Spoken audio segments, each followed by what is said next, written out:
जैसे जैसे चुनाव आते रहेंगे तो ये इस प्रकार की बातें करते रहेंगे। 15 लाख रुपया सबके खाते में आ चुका है। अनुराग ठाकुर जी इसका जवाब दें, उनका भी जवाब उनको देना चाहिए। 20 लाख की ई टैक्सी है तो उसको 10 लाख रुपया सब्सिडी दी जाएगी। उनको तकलीफ ये है कि हमारे फाइनेंस में उन्होंने कट लगा दिया, फिर भी योजनाएं आ रही हैं, पर आम जनता पर कोई बोझ नहीं आने दे रहे हैं। मुख्यमंत्री ठाकुर सुखविंदर सिंह सुक्खू शनिवार को जिला ऊना के एक दिवसीय प्रवास पर पहुंचे।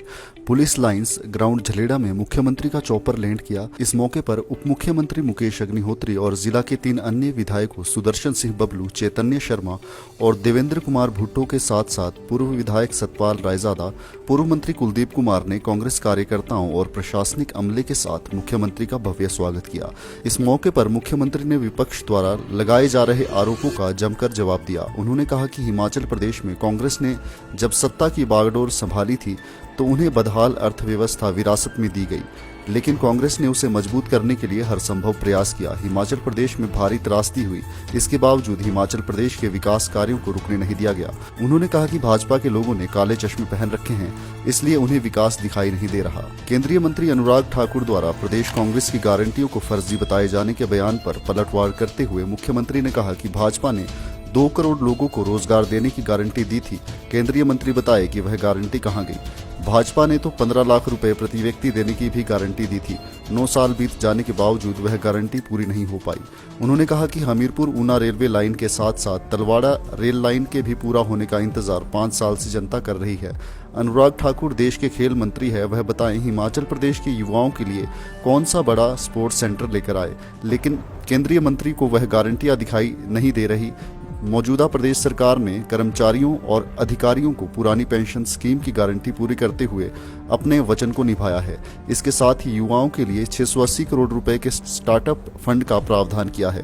प्रत्येक विधानसभा क्षेत्र में 4 इंग्लिश मीडियम स्कूल खोलने की गारंटी को भी प्रदेश सरकार ने पूरा किया है। और जो लोग इस प्रकार की बात कर रहे हैं उन्होंने काला चश्मा पहन रखा है। उनकी राजनीति सिर्फ विरोध की है, उनकी राजनीति काम की नहीं है। इसलिए वो आकर जैसे जैसे चुनाव आते रहेंगे तो ये इस प्रकार की बातें करते रहेंगे। लेकिन सच्चाई ये है कि कांग्रेस पार्टी ने 1 महीने में जो इतनी बुरी हाल में आर्थिक बदहाली की व्यवस्था हमें मिली थी उसको हम दुरुस्त कर रहे हैं, और जो काम रुके हुए थे उनको हमने तेजी लाई। अब उनकी कौन सी गारंटियां हैं? 15 लाख रुपया सबके खाते में आ चुका है। अनुराग ठाकुर जी इसका जवाब दें। 15 लाख हर साल 1 करोड़ लोगों को रोजगार देने की बात की गई थी, अनुराग ठाकुर जी उसका बात दें। और 2 करोड़ लोगों को रोजगार हर साल देने की बात की गई थी, उनका भी जवाब उनको देना चाहिए। और हमारी ऊना से हमीरपुर की रेलवे लाइन पिछले चुनावों से चली थी, उसका जवाब दें। देश के प्रधानमंत्री मोदी जी जब आए थे उन्होंने बोला था 50 साल से एक लाइन ऊना तलवाड़ा बन रही है, मैं आने वाले 2 सालों में उनको पूर्ण कर दूंगा। आज तक वो पूर्ण नहीं, उनका जवाब दे।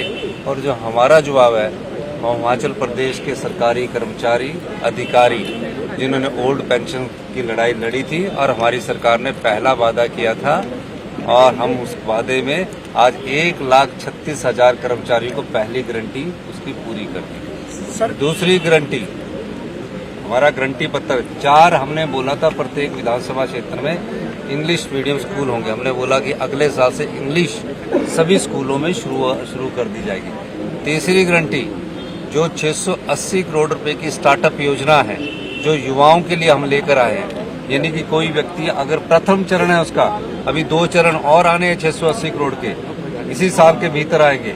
उसमें प्रथम चरण में कोई ई टैक्सी लेता है, अगर 20 लाख की ई टैक्सी है तो उसको 10 लाख रुपया सब्सिडी दी जाएगी। और उसकी टैक्सी जो है, उसकी जो टैक्सी है उस टैक्सी को हम सरकार के ऑफिसों में भी लगाएंगे और 40 से 50 रुपए की अश्योर्ड इनकम का हमने वादा किया तो 4 ईयर्स तक। तो ये सब योजनाएं हम लेकर आ रहे हैं। और समस्या ये है, उनको तकलीफ ये है कि हमारे फाइनेंस में उन्होंने कट लगा दिया, फिर भी योजनाएं आ रही हैं। हमारी जो हमने ओपीएस दिया सरकारी कर्मचारी अधिकारियों को, उसका जो लोन की लिमिट 1780 करोड़ रुपए हमें मिलती थी वो भी उन्होंने बंद कर दी। हमारी लोन की लिमिट को भी उन्होंने कम कर दिया। फिर भी हम राजस्व का उगाह कर रहे हैं, पर आम जनता पर कोई बोझ नहीं आने दे रहे हैं। और हम हिमाचल प्रदेश के आम नागरिक के लिए है, उनकी तरह सिर्फ विरोध करने के लिए नहीं है। केंद्रीय मंत्री है तो कहाँ कौन सा स्पोर्ट्स बनाया, उन्होंने कौन सी ऐसी योजना लाई तो बताना चाहिए उन्हें।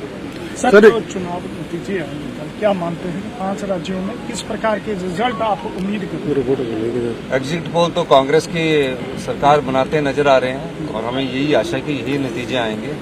और निश्चित तौर पर जब युवाओं को रोजगार नहीं मिलता, बेरोजगारी बढ़ती है, तो युवा जो है वो बदलाव लाता है। हमने अभी इसी साल 15,000 लोगों को रोजगार सरकारी क्षेत्र देने की बात की है। और जो लोग ये बोलते कि 1 लाख रोजगार के अवसर पैदा करेंगे, 1 लाख लोगों के रोजगार के अवसर हर क्षेत्र में पैदा होंगे। और सरकार में नहीं है, निजी क्षेत्र में भी होंगे और हर क्षेत्र में पैदा होंगे। लाइव टाइम्स टीवी के लिए ऊना से अमित की रिपोर्ट।